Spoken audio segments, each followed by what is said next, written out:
Bonjour Isabelle. Philippe Lejeune, vous êtes belge et vous êtes à Medjugorje pour le 5e anniversaire des apparitions. Et vous avez un air ravi. Je pense qu'il y a une raison pour ça. Ah, je pense bien, là, parce que je suis ici avec la petite Isabelle, alors que je n'aurais certainement pas été ici en d'autres circonstances.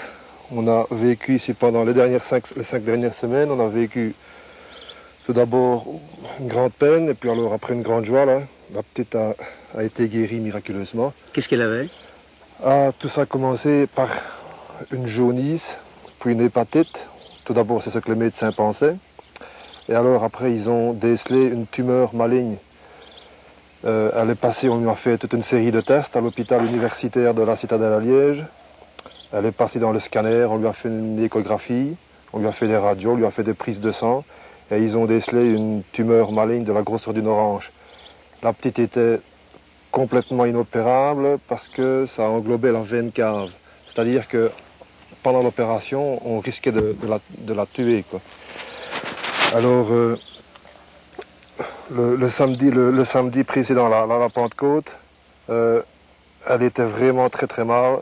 Elle était arrivée au dernier stade, elle crachait du goudron. C'est-à-dire qu'elle refusait le Baxter.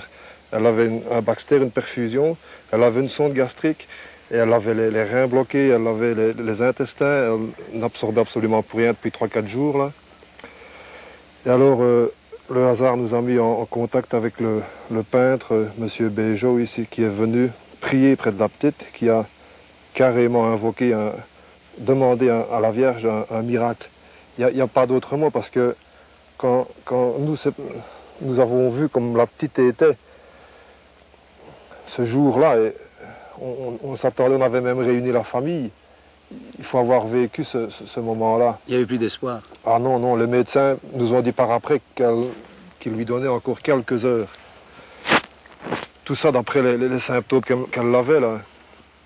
Et puis, M. Béjot est venu prier la Vierge là, le dimanche de la Pentecôte à midi.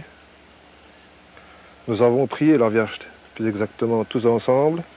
Il lui a remis un petit scapulaire qu'elle garde toujours sur elle avec de la terre de Medjugorje, une médaille et un pétale de rose spécialement, personnellement béni par la Vierge.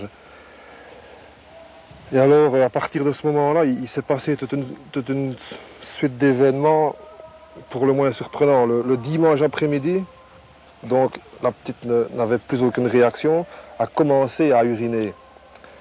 Le lundi, donc le lendemain, 24 heures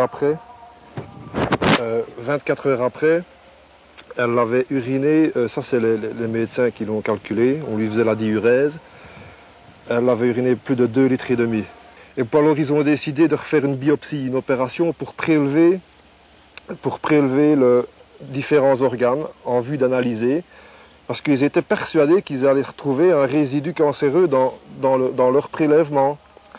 Et on était presque fâchés quand on avait peur de la laisser opérer, mais puisqu'il fallait bien. Et quand on l'a vu revenir, elle est restée 4 heures dans le bloc opératoire, là, après l'opération.